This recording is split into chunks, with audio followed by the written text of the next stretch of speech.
Hey guys, it's Burgas here, and today I'm going to talk about my favorite thing, and this is nuking the bosses.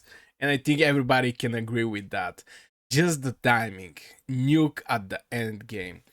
This is something that back in the days I didn't realize quite well, since I was putting some heroes. Most of my heroes was on auto, since I main Nightmare Fraction, and for example, Abomination.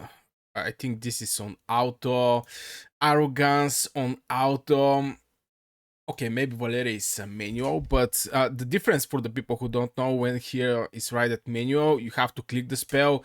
If it's on auto, the spell is just triggered by itself when reach the rage.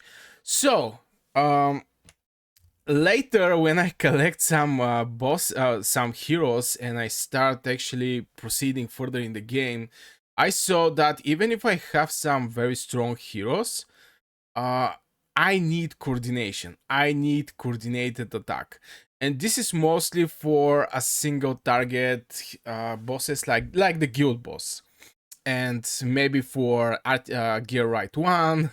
Basically, there's many places where either you have a single boss that, for example, gets shelled or something like this, and you need to trigger, and the boss get vulnerability at some point, or you get this debuff over the boss, and you trigger all of your heroes to do maximum damage. And this is how the top players are doing. This is the end game play. Or there is waves with different with creatures. For example, gear right one, at the beginning is small wave. After this, the wave become bigger and bigger and bigger, and you have to know the timing to actually nuke the entire wave, or just to do a maximum damage. Now, from where this thing actually come, the main reason for this type of nukes the boss is the heroes that actually provide you with some kind of inspiration or critical rate, and stuff like this. For example, like Dolores, she's going to give you inspiration. I even going to mention a tomb, by the way, that is giving you critical rate. For the people who don't know, I'm going to show to you. Oh my god, I have to save these heroes. Atom is giving you critical rate increase and critical damage. So having this type of heroes, also there is a rage regeneration heroes like Howl. But anyway, having this type of heroes is just giving you a very strong damage on limited time, and this is how I actually start using the nukes in Watcher of Realms. Um, so yeah, this is actually the some of the heroes. Of course, there is so many heroes, but this is some of the heroes that you can do nukes.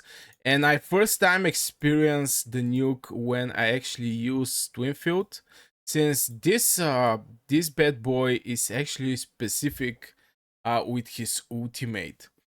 Oh, where is he? Yeah, Twinfield is basically the ward skill is giving you penetration increase, critical rate increase, critical damage increase, and this is for 10 seconds. So you want to have everything triggered at this moment to get the best value from this ward. This is for Infernos.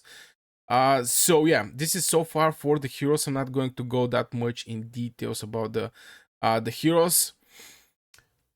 Some tips about the tricky wave, something that maybe I'm going to even show you.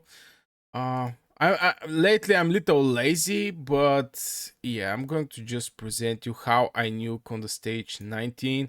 Even though that I should actually put little extra effort to pass stage 19, go to stage 20 and 21. Right now there is this thing here that most likely when the video come out, it's not going to be here, but I'm going to make one fight. I'm going to even use this thing.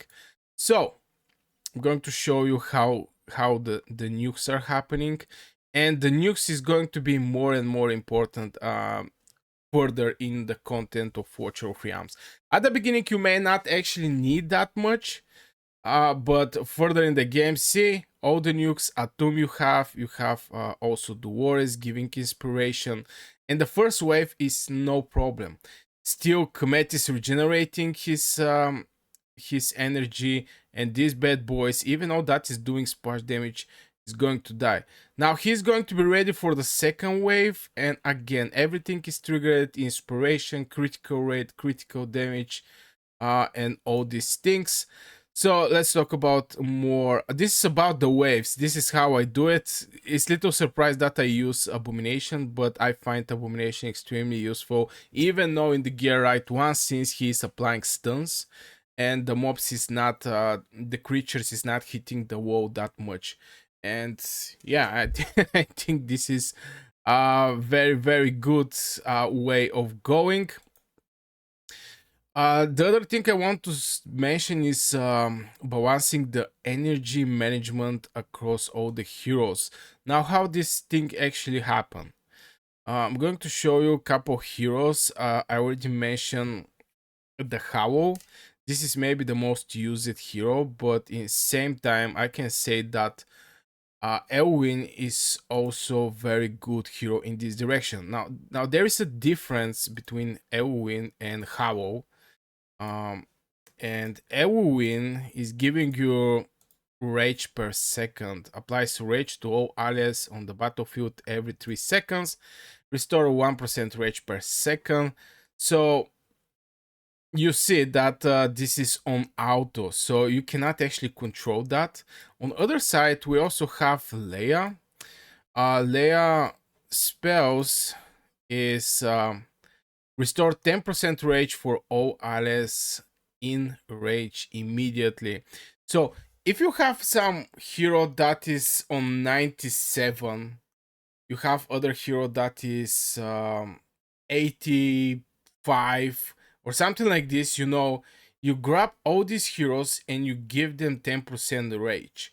So if there is a difference with 10 rage, everything is going to be packed together. You're going to be like a huge nuke. You're going to get all the heroes and blast the enemy. This is of course applying to also Lei is providing with damage increase. When the ultimate is triggered, apply damage increase to all allies. This is 10%. Takes effects only stronger than the blah blah blah, but you get the idea. It's just this hero is so good, and you're going to see some people are using her on many places.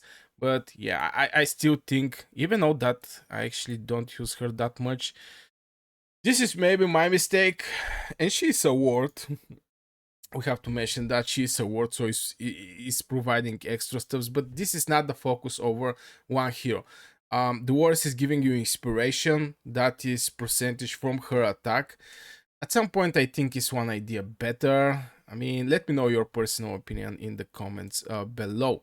Now, advantages of ending a battle quickly with big ultimate.